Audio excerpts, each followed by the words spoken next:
Bienvenidos a la Trinchera Digital Colombia, la trinchera del liberalismo. Esta semana el hecho más noticioso en Colombia fue el tema de la JEP, Justicia Especial para la Paz.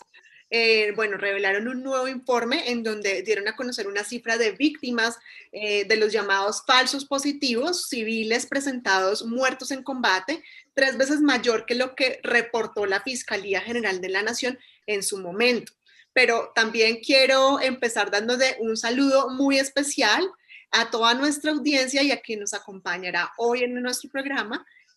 Gustavo Chacón. Bienvenido a la Trinchera Digital, Gustavo. Muchísimas gracias, Alexandra, gracias por tu presentación y muy particularmente por invitarme pues, a un espacio amigo de las libertades como es la Trinchera Digital, que sin duda enriquece la visión que se tiene de esta región del mundo.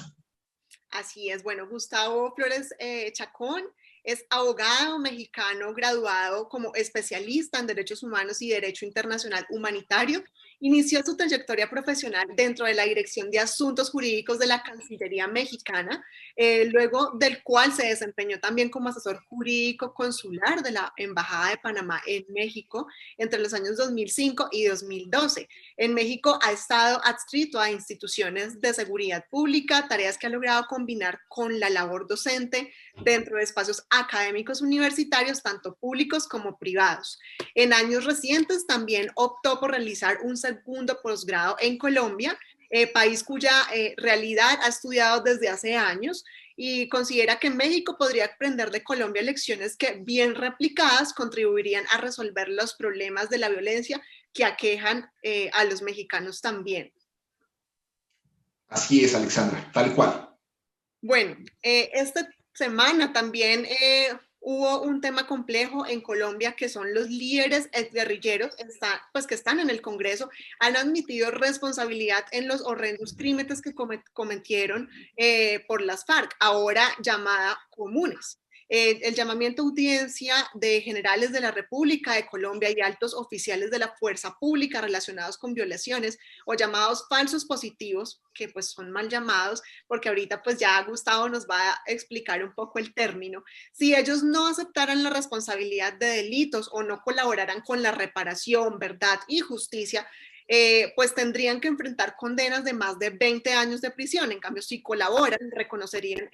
o ayudar a compensar a las víctimas, y la pena podría ser hasta de 8 años extramural, es decir, no dentro de una prisión, sino cumpliendo la sanción que les imponga la JEP. Puede ser con desminado y otras obras que conlleven a afianzar la paz. Pero bueno, así como están dispuestos a contar la verdad, porque ahora que están dispuestos a hacerlo, ¿por qué no dejarlos contar la verdad? O sea, pareciera que a algunos sectores no les interesa que algo se sepa, y entonces así pues nunca se va a saber esta verdad que tanto necesita Colombia.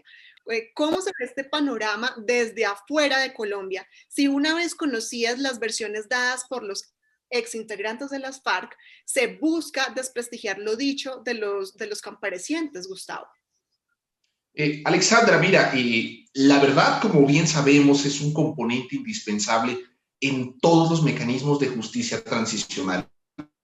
y es básico para lograr una transición verdadera de un escenario de conflicto armado, como lo ha vivido en Colombia, hacia la paz. Entonces, los mecanismos de justicia transicional, como la Jurisdicción Especial para la Paz de ustedes, no pueden o no deberían aceptar cualquier tipo de verdad. De allí quizá el punto del debate, pero pues de qué verdad o qué verdad es la que se tiene que contar ante la Jurisdicción Especial para la Paz o ante cualquier otro mecanismo de justicia transicional. Pues la verdad que se necesita en el caso colombiano y en cualquier otro, pues es aquella que aporte elementos suficientes, pero para que las víctimas del conflicto armado, en este caso un conflicto armado internacional como el colombiano, y en general la sociedad entera, en este caso Colombia, pueda comprender a cabalidad no solamente cuáles son o cuáles han sido, cuáles fueron los orígenes del añejo conflicto armado que han vivido ustedes, sino que además permita comprender muchas de las dinámicas del conflicto, como por decir, quién dio determinada orden de la inclusión a una población civil, por qué se decidió, se determinó tomar como rehén o como secuestrado a tal o cual persona, cuál era el valor estratégico de secuestrar, por decir, un avión. Ese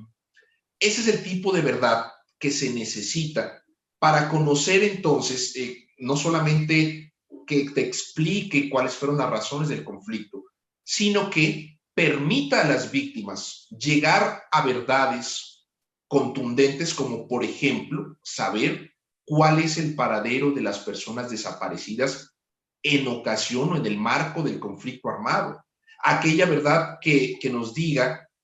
quién ordenó el asesinato de algún líder social o de algún líder político. Eso es la contribución que debería ser la verdad que se establezca o que se relate ante mecanismos de justicia transicional como el que en estos momentos ustedes tienen con la Jurisdicción Especial para la Paz. En consecuencia, desde el punto de vista que tenemos por fuera de Colombia, ninguna voz o ninguna versión, Alexandra, debería ser desechada o minimizada. Así no guste lo que se esté diciendo, apostar por lo contrario no hace sino desincentivar la voluntad de cualquiera de las partes a compartir toda aquella información que tengan en sus manos, y eso no hace sino una cosa, que es la que nos debe importar: perjudicar a quienes son los principales o los que deberían ser los principales beneficiarios de la justicia transicional, es decir, las víctimas. No hay, por tanto, que permitir que al censurar o al estar en desacuerdo con las versiones que se den ante la Jurisdicción Especial para la Paz, se deje a las víctimas sin el derecho de conocer la verdad.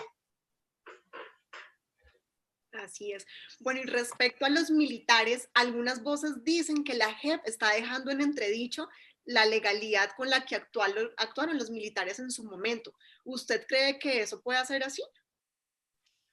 Nada más lejos de la realidad, Alexandra. Mira, el propósito de los mecanismos de justicia transicional alrededor del mundo, no solamente en Colombia,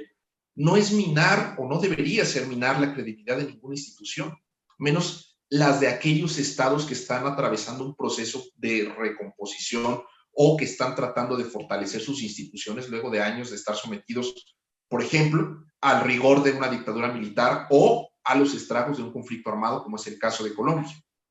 Los mecanismos de justicia transicional, como la Jurisdicción para la Paz, buscan ante todo centrarse en las víctimas. Esa es su razón de ser. Por lo que no debería darse cabida a versiones que no hacen sino hacer circular la especie de que estos mecanismos buscan desmontar las instituciones del Estado. Fuera de ello, creería que la Jurisdicción Especial para la Paz ha tenido el acierto de mirar no solamente las infracciones cometidas por elementos de la fuerza pública del Estado colombiano, llámese policía o fuerzas militares, sino que también ha puesto, y yo creo que eso es muy evidente, su atención en torno a la actuación de los grupos al margen de la ley. Porque, si no me equivoco, en estos días la propia Jurisdicción Especial para la Paz señaló la responsabilidad de algunos exmiembros o miembros del secretariado de las FARC en la comisión de delitos que están bien tipificados en el derecho internacional, como es la toma de rehenes. Entonces, afirmar que la Jurisdicción Especial para la Paz tiene el propósito de atacar o de minar o minimizar la actuación de las fuerzas del orden, pues no tiene, digamos, un asidero jurídico real. Sí, es que digamos que lo que se está mostrando es el equilibrio que se debe, pues, que debe tener la JEP para encauzar no solamente para la guerrilla, sino para las militares. También, pues, digamos que se buscar un equilibrio, ¿no? Es lo ideal, y para eso, digamos que se buscó este tribunal, ¿no? Estoy de acuerdo. Ahora, ¿qué es lo que puede, pues desde fuera nosotros nos explicamos o queremos creer que estas últimas versiones o que de repente en el tiempo se han visto también con anterioridad?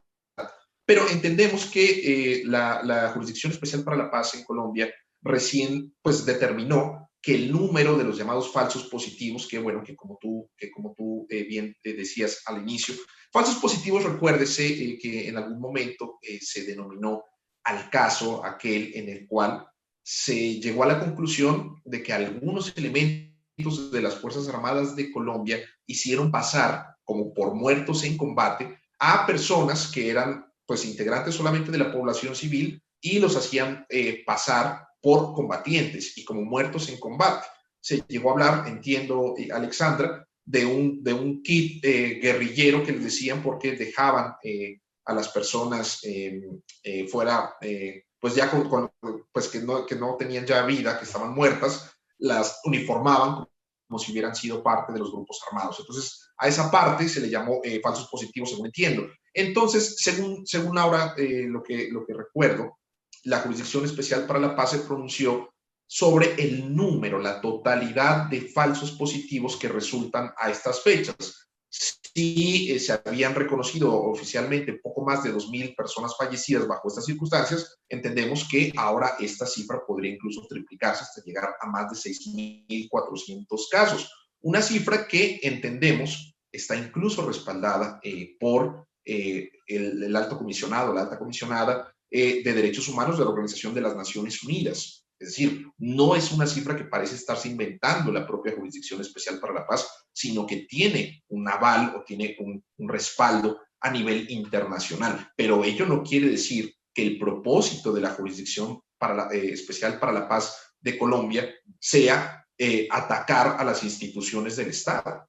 en los cuales sin duda tiene un excelente aliado para el restablecimiento del orden y el restablecimiento y garantía de la paz en Colombia. Así es. Pero bueno, cuéntanos qué opiniones tienen respecto a que hay comentarios que la JEP fue un tribunal creado para las FARC, ya que estamos hablando de este tema. Pues bueno, Alexandra, aquí hay una cosa que decir. La Jurisdicción Especial para la Paz es un mecanismo de justicia antiimpunidad, principalmente, pensado en las víctimas. No está pensado ni para los guerrilleros, ni para las fuerzas militares siquiera. Está pensado exclusivamente en las víctimas, en honrar además ese propósito, ese compromiso, esa obligación internacional, en este caso del Estado colombiano, que es la de investigar, juzgar y sancionar. Eso lo podemos incluso encontrar en los comentarios del Comité Internacional de la Cruz Roja, en el comentario 151, y además en casos de la jurisprudencia del sistema interamericano de derechos humanos, como lo fue Velázquez Rodríguez contra Honduras, Isaza Uribe contra Colombia, o el tema de las masacres de Río Negro.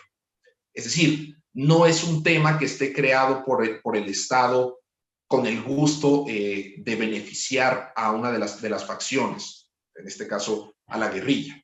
Es un mecanismo que está creado para reparar a la víctima y para combatir precisamente la impunidad.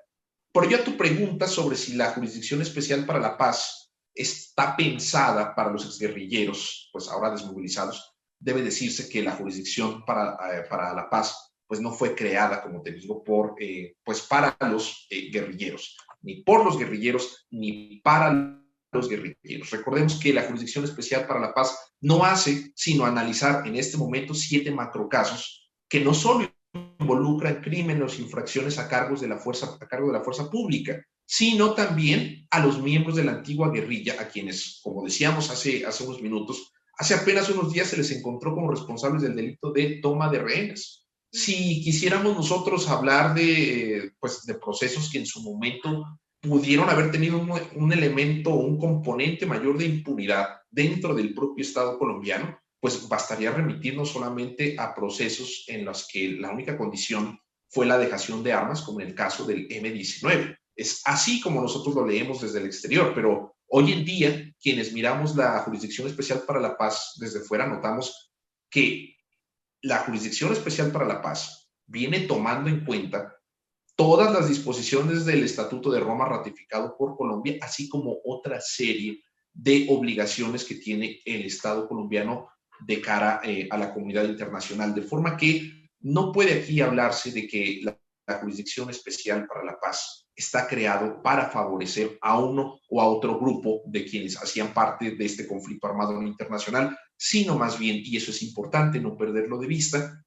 la Jurisdicción Especial para la Paz, como cualquier otro mecanismo de justicia transicional, está pensado en las víctimas. Eso es algo que no se debe perder nunca de vista al mirar un proceso de transición de un conflicto armado hacia un escenario de paz como es el que se busca en Colombia desde hace ya varios años.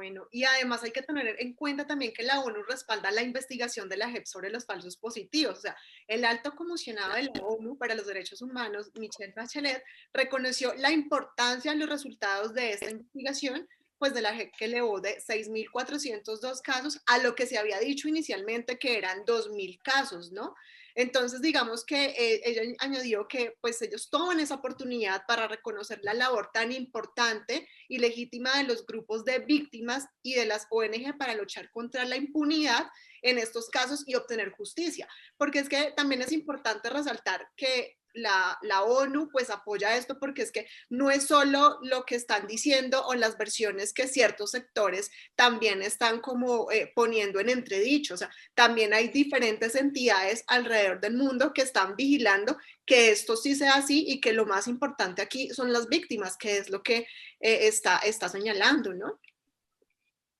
Así es, tal cual, es decir,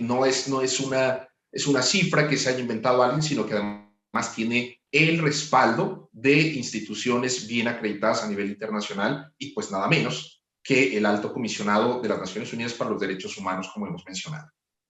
Exacto. Bueno, ¿y qué lecciones cree usted que podría estar dejando un mecanismo como la Justicia Especial para la Paz para otros países en la región que están siendo azotados por fenómenos de violencia y que no necesariamente obedecen a las mismas dinámicas del conflicto armado que ha tenido que vivir Colombia? Pues Alexandra, agradezco profundamente esta pregunta por lo siguiente, porque me das oportunidad de pensar en escenarios, por ejemplo, como el mexicano, que es mi país y del cual te puedo decir cuáles son las situaciones de alta inseguridad, de violencia que se viven en distintos puntos del territorio mexicano. Pero también podemos pensar en países como Guatemala, El Salvador, Honduras, que también han sido afectados no solamente por la violencia generada por estos grupos del narcotráfico, sino por otros tipos de criminalidad que se dedican pues no solamente a la extorsión, sino muy señaladamente al tráfico de personas. Y la Jurisdicción Especial para la Paz, que en estos momentos está vigente en Colombia, está dando lecciones muy importantes, pero sobre todo la lección que yo creería que puede rescatarse, entre otras muchas, es el componente de verdad. El componente de verdad y la no impunidad de los hechos. Hubo en el continente, ha habido en la región intentos importantes, antecedentes, que marcaron en su oportunidad ocasiones para hacer justicia. Pensemos, por ejemplo, en el caso del juicio a las juntas en la Argentina, ya en la década de los 80, pero pensemos también en estas leyes que para la misma época se dictaron, las de punto final y obediencia debida, que después fueron, consolidadas con los indultos presidenciales decretados en su oportunidad por el recientemente fallecido Carlos Saúl Menem. Entonces decimos que el juicio de las juntas fue un buen antecedente, pero este cayó en descrédito cuando se emitieron estas leyes que favorecieron la impunidad. Nosotros, desde el norte del continente, por decirlo así, desde un poquito más arriba de Colombia, en México, miramos a la Jurisdicción Especial para la Paz como un antecedente que nos puede servir indudablemente para resolver, quizá no de la misma forma, pero sí podría ayudar a resolver muchas de las incógnitas e interrogantes que han quedado abiertas a raíz de muchos movimientos políticos y sociales del pasado que en México no han quedado resueltas. Nosotros quisiéramos contar en este preciso momento con mecanismos similares a los que ustedes tienen en Colombia, como la Jurisdicción Especial para la Paz, que nos permita resolver temas que han quedado pendientes, temas que han sido graves violaciones a derechos humanos, como fue en su oportunidad la masacre de Acteal del 97, o como no hace mucho, en el año 2014, sucedió con el tema de la desaparición de los estudiantes normalistas, y las víctimas siguen sin tener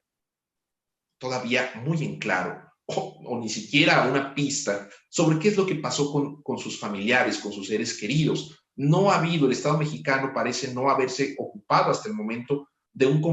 componente de verdad, justicia, reparación y no repetición, como es el que tienen ustedes a través de la Jurisdicción Especial para la Paz, que desde mi punto de vista es un ente, una institución muy incomprendida. Creo que es muy pronto para realizar un juicio de valor sobre el trabajo que está haciendo. Es decir, En México decimos, tenemos un lema que dice, atrás de la raya que estoy trabajando. Y la JEP precisamente en estos momentos está realizando su trabajo. Pasa que sobre la marcha, sobre cualquier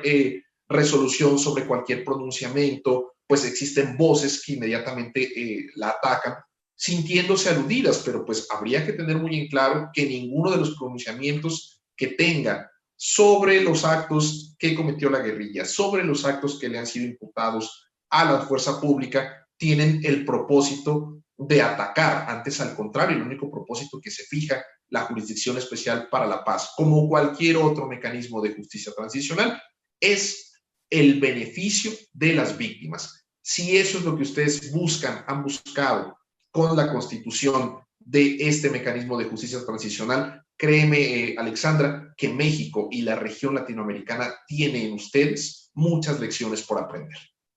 Así es. Y lo más importante, que es lo que se busca, la no repetición, porque nuevamente estamos viviendo el auge de la violencia, digamos que todas esas disidencias están volviendo a salir,